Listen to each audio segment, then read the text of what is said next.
pagi Saklar, selamat pagi semuanya. Hari ini Saklar kita memasuki hari yang ke-92.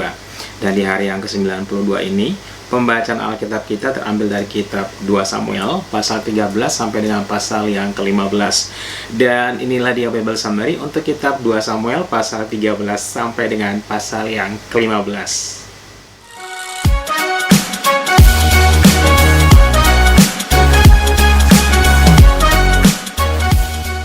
Pada pasal yang ke-13 dengan judul perikop Amnon dan Tamar. Pada perikop ini diceritakan bahwa Absalom, anaknya Daud ini memiliki seorang adik perempuan yang sangat cantik bernama Tamar. Kemudian anak Daud yang lain yang bernama Amnon ini tertarik kepada Tamar. Tapi dia menyadari bahwa Tamar ini adalah adiknya dari ibu yang lain, jadi dia tidak punya kesempatan untuk melakukan sesuatu terhadap Tamar ini, karena memang masih saudaranya. Oleh karena itu, Amnon ini jadi bahan kepikiran, sehingga dia bersusah hati. Ya, kemudian melihat hal ini, Amnon ini mempunyai seorang sahabat yaitu Yonadab, anak Shimei, jadi masih sepupuan. Kemudian Yonadab ini berkata, "Kenapa engkau bersusah hati? Ayo ceritakan di sini." Dan setelah diceritakan bahwa perihal bahwa dia menyukai Tamar, maka Yonadab ini memberikan satu buah ide kepada Amnon supaya dia berpura-pura sakit, dan nanti dia meminta kepada raja supaya Tamar ini datang ke rumahnya untuk memasak satu buah penganan atau kue bagi Amnon. Dan Amnon ini melakukan hal percis yang dikatakan oleh Yonadab. Kemudian dia berpura-pura sakit, kemudian datanglah Raja Daud untuk mengunjunginya. Dan ketika Raja Daud datang berkunjung, berkatalah si Amnon ini supaya meminta izin supaya Tamar itu datang ke rumahnya dan membuatkan kue baginya. Dan akhirnya Raja menyuruh Tamar untuk pergi ke rumah kakaknya Amnon ini untuk menyiapkan kue. Dan setelah sampai di sana, Tamar ini memasakkan kue bagi Amnon. Dan setelah matang dan siap untuk disajikan, maka berkatalah Amnon ini supaya orang-orang rumah itu keluar semuanya. Dan setelah orang-orang di rumah itu keluar semuanya, dan Amnon ini meminta Tamar supaya membawa makanan yang dia persiapkan itu ke dalam kamar. Dan begitu sampainya di kamar, Amnon ini berusaha untuk memperkosa Tamar. Tetapi Tamar berkata, "Janganlah lakukan hal yang demikian, karena ini satu hal yang sangat cemar dan kehinaan bagi orang Israel. Kalau memang kamu mau, boleh nanti minta izin kepada Raja Daud supaya nanti si Tamar ini menjadi istrinya Amnon." Tetapi Amnon tidak mau mendengarkan perkataan Tamar, sehingga dia memperkosa Tamar. Setelah dia diperkosa, entah kenapa si Amnon ini menjadi sangat benci kepada Tamar. Rasa cinta yang dia miliki di awal itu tidak sebanding dengan rasa benci yang dia miliki, sehingga dia mengusir Tamar keluar dari rumahnya. Dan Tamar tidak mau pergi karena dia mengatakan, "Perbuatan yang kau lakukan ini jauh lebih jahat daripada yang sebelumnya." Jadi mengusir Tamar ini sebuah kejahatan menurut Tamar. Tapi sekali lagi Amnon tidak peduli, dia tetap mengusir Tamar pergi. Dia menyuruh budak di rumahnya untuk menyuruh Tamar ini pergi, kemudian mengunci pintu di belakangnya. Kemudian pergilah Tamar ini. Ya, Tamar ini seperti anak atau putri raja pada umumnya, dia menggunakan baju kurung yang sangat indah. Kemudian Tamar ini mengoyakkan baju kurung yang dia pakai, kemudian menaruh abu di atas kepala, dan dia pulang. Dan hal ini dilihat oleh Absalom, dan Absalom mendengar cerita Tamar, apa yang diperbuat oleh Amnon. Oleh karena itu Absalom berkata kepada Tamar, "Pergilah pulang ke rumahku." Jadi Tamar ini tinggal sendirian di rumahnya Absalom. Dan Absalom tidak mengatakan sepatah kata apapun kepada Amnon, tetapi menyimpannya dalam hati. Dan setelah hal ini dengar oleh Daud, Raja Daud menjadi sangat marah. Absalom tidak mengatakan sepatah kata pun kepada Amnon. Kemudian masih di pasal 13 dengan judul perikop Amnon dibunuh, Absalom melarikan diri.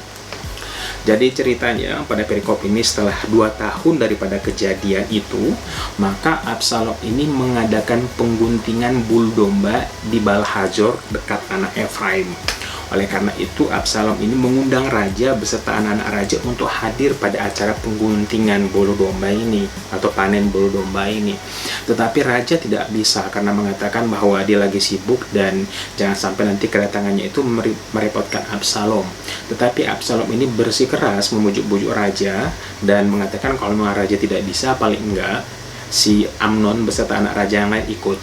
Dan raja sebenarnya sempat nggak ngasih, kan pikir buat apa nanti merepotkan kamu, tapi karena si Absalom ini berkeras, maka Amnon beserta anak raja lainnya diperbolehkan untuk ikut ke tempatnya Absalom. Sesampainya di tempat Absalom, Absalom ini berpesan kepada orang-orang yang mengatakan begini, apabila nanti si Amnon ini sudah bergembira, sudah minum mabuk, sudah puas, maka kamu harus membunuhnya. Dan kamu jangan takut karena memang akulah yang menyuruhnya. Dan orang-orangnya Absalom ini melakukan hal yang demikian. Setelah si Amnon ini minum dan dia bersuka hati, kemudian datanglah orang-orang Absalom untuk membunuh Amnon. Dan setelah anak-anak raja melihat hal perbuatan ini, maka anak-anak raja ini menunggangi bagal mereka masing-masing, kemudian melarikan diri. Dan berita ini sampai kepada Raja Daud, dan Raja Daud berduka karena dikabarkan bahwa Absalom baru saja membunuh semua anak-anak raja yang ada.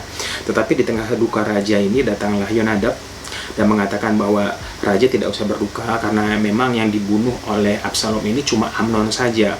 Dan itu memang kelihatan dari wajahnya selama ini dia menaruh kebencian terhadap Amnon. Dan baru saja Yonadab berkata demikian, maka datanglah anak-anak raja yang lainnya dengan menangis dan mengatakan kejadian yang terjadi di tempatnya Absalom. Dan Absalom akhirnya melarikan diri. Absalom ini melarikan diri ke Talmaim bin Ahimur, yaitu raja negeri Geshur, dan tinggal di sana selama 3 tahun sampai marahnya si Daud ini surut. Kemudian kita lanjutkan ke pasal 14 dengan judul perikop Absalom kembali.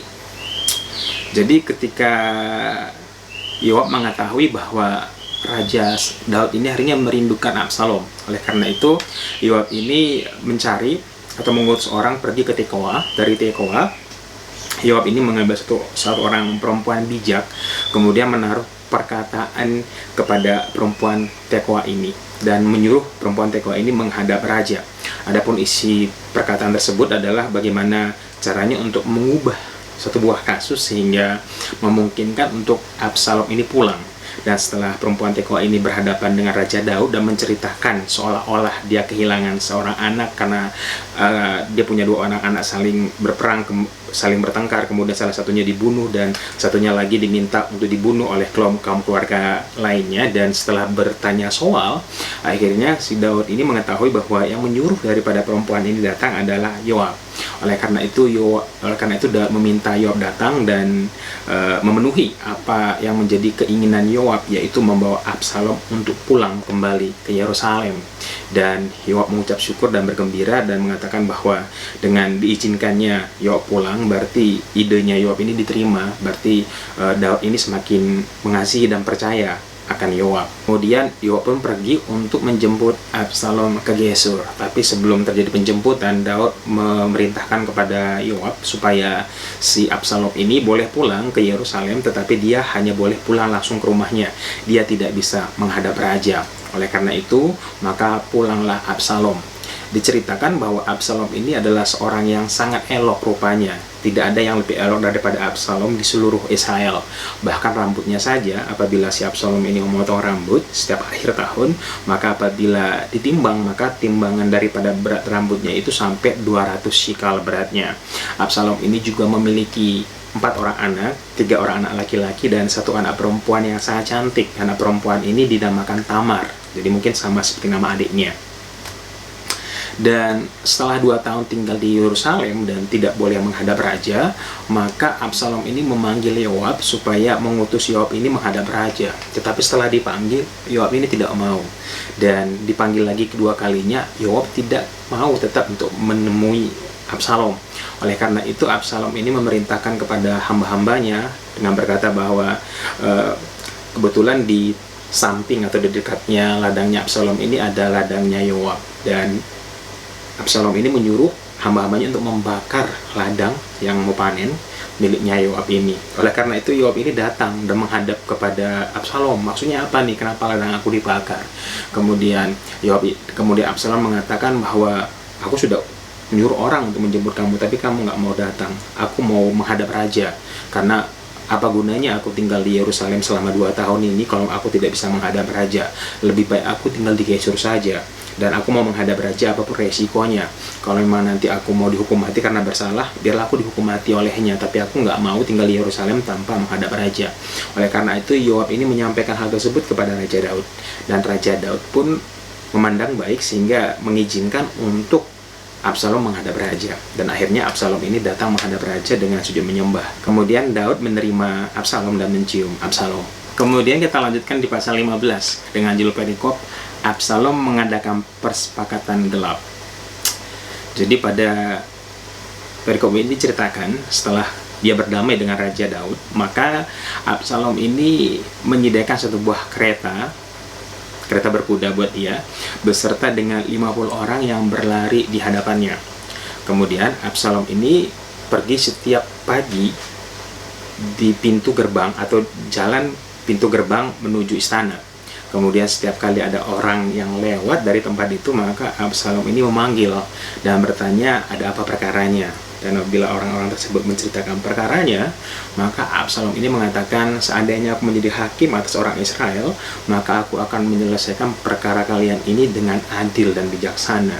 Dan hal ini dilakukan dengan rutin oleh Absalom, sehingga dengan demikian orang-orang Israel ini hatinya menjadi condong akan Absalom. Apalagi Absalom ini sangat ramah. Setiap kali orang datang sujud menyembah, Absalom ini dengan buru-buru datang untuk memeluk dan mencium orang tersebut, sehingga semua orang Israel hatinya condong akan Absalom. Dan setelah 4 tahun lamanya Absalom tinggal di Yerusalem, maka Absalom ini meminta izin kepada Raja Daud untuk pergi ke Hebron dengan alasan untuk membayar nazar. Jadi Absalom ini mengatakan dulu dia bernazar apabila nanti dia kembali, maka dia bernazar kepada Tuhan, nanti dia akan mempersembahkan persembahan kepada Tuhan di Hebron.